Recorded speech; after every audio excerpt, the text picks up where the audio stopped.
अशोकनगर जिला चिकित्सालय में शल लूट के मामले में सुर्खियों में रहा है। वहीं पर एक बार फिर चिकित्सालय में जहां मरीज के खिलाफ पंजीयन पर्ची बनाई जाती है, वहीं पर कंप्यूटर ऑफिस की कुछ देर के लिए लाइट सप्लाई बंद करके कंप्यूटर की बजाय हाथ से रोगियों के लिए पर्ची बनाई जाने का मामला सामने आया है। इसमें डॉक्टर सिविल सर्जन डी के भार्गव और ठेकेदार की मिलीभगत से मरीजों से 10 रुपए पर्ची बनाकर लूट साफ दिखाई दे रही है। जबकि जिला स्वास्थ्य विभाग में लाइट सप्लाई बंद न हो और मरीज को किसी तरह की कोई भी परेशानी न हो, इसके लिए जनरेटरों की एक्स्ट्रा व्यवस्था होनी चाहिए ताकि मरीजों को किसी भी तरह की कोई परेशानी न हो।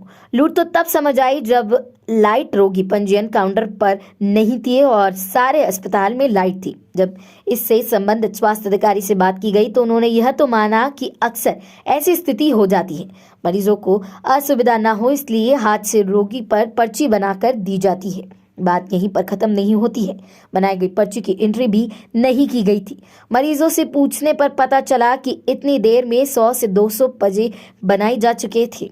इसी प्रकार रोज लगातार ऐसी ही सिलसिला चलता रहता है जब जिम्मेदार अधिकारी इस पर ध्यान नहीं देते हैं। सिविल सर्जन ने तो सारी जिम्मेदारी स्वास्थ्य विभाग के ठेकेदार की है कहकर पल्ला झाड़ लिया, तो फिर कार्यवाही कौन करेगा? अब देखना यह होगा इस लूट पर लगाम लगाई जाती है या फिर यह सिलसिला यूं ही चलता रहेगा।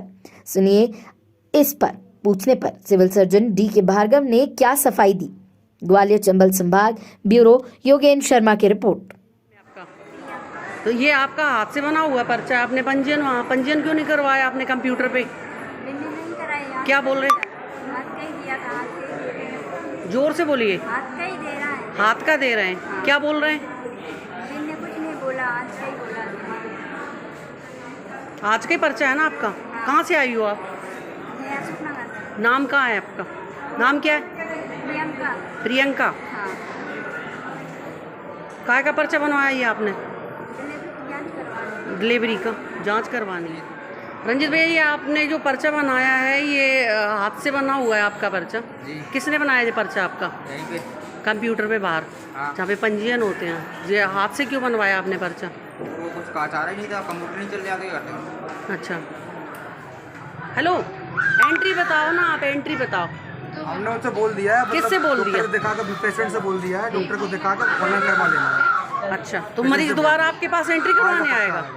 पहले क्यों नहीं करी आपने एंट्री? जब आप पर्चा बना रहे थे, जब आपने एंट्री क्यों नहीं करी? एंट्री बना आपको तभी करनी चाहिए थी। पेशेंट दिक्कत दे रहे थे ना। क्या एंट्री करते तो पेशेंट दिक्कत दे रहे थे ना। क्यों दे रहे थे पेशेंट दिक्कत? आपको एंट्री करने में दिक्कत हो रही थी, टाइम लग रहा था एंट्री करने में, तो दिक्कत नहीं है, फिर क्यों नहीं करी आपने? किसकी शय पे कर रहे हैं आप ये सब? लोग आ भी गए हैं। आप तो मरीज से पूरा, फिर आप ऐसा भी तो ये बताइए, ये जो हाथ से बाहर पंजीयन पर्चे काटे जाते हैं, अभी वो हाथ से पर्चे बनाए जा रहे हैं सर, ये कहाँ तक जायज़ है सर? नहीं, जायज़ तो नहीं है, लेकिन अगर light all of the sudden अगर चली जाए तो मरीजों की सुविधा के लिए हाथ से बनाने की परमिशन दे रखी है। तो सर कितने टाइम तक? और सर जैसे इन्वर्टर वगैरह कोई व्यवस्था नहीं सर? इन्वर्टर है तो सर और जनरेटर भी है, लेकिन इसमें कभी कभी टाइम लग जाता है या कोई टेक्निकल प्रॉब्लम हो तो हाथ से पर्चे बनाए जाते हैं, इससे मरीज परेशान नहीं हो।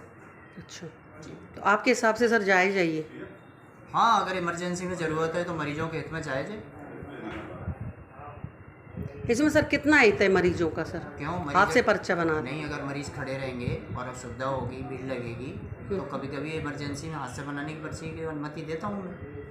और सर कभी कभी हमेशा देते हैं सर आप परमिशन? जब भी लाइट अगर प्रॉब्लम हो रही है तो सर ये लाइट की व्यवस्था आपको ये मालूम है कि पहले भी कई बार ऐसा हो चुका है, फिर भी सर जनरेटर सर हमेशा ख़राब ही रहता है आपका? नहीं, जनरेटर चालू है।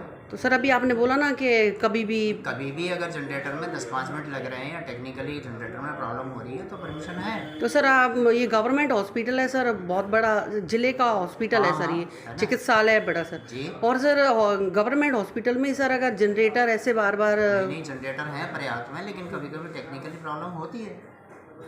सर टेक्निकल प्रॉब्लम बार बार क्यों होती? फिर जनरेटर किस लिए? फिर क्या मतलब हुआ जनरेटर का? मैडम, अब ये सब बातें तो आप बरकड़े इंजीनियर हैं, उनसे पूछ लीजिए जी। हमारे पास लोड है, पुराना हॉस्पिटल है। तो सर रिस्पॉन्सिबिलिटी तो सर आपकी है ना? मेरी है ना, तो मैं करवाता हूँ ना। तो सर और एंट्री भी नहीं है सर, उसकी एंट्री भी नहीं है उन लोगों के पास जो पर्चा बना रहे हैं ना, उन्हें एंट्री भी नहीं करी है सर। वो मैं देखता हूँ, एंट्री नहीं है सर उनके पास। बोले कि सर बोलेंगे तभी एंट्री करेंगे। नहीं नहीं ऐसा नहीं, ऐसा- मैं देखता हूँ अगर ऐसा बोल रहे हैं तो गलत है। हाँ सर, ऐसे ही हुआ है सर। उन्होंने बोला कि हम सर बोलेंगे, सर की परमिशन से ही हम लोग पर्चा बना रहे थे। नहीं तो वही मैं बोल रहा हूँ ना आपसे कि अगर एक्चुअली किसी कारणवश पावर फेलियर हो रहा है तो उनको अनुमति है, मरीज परेशान है।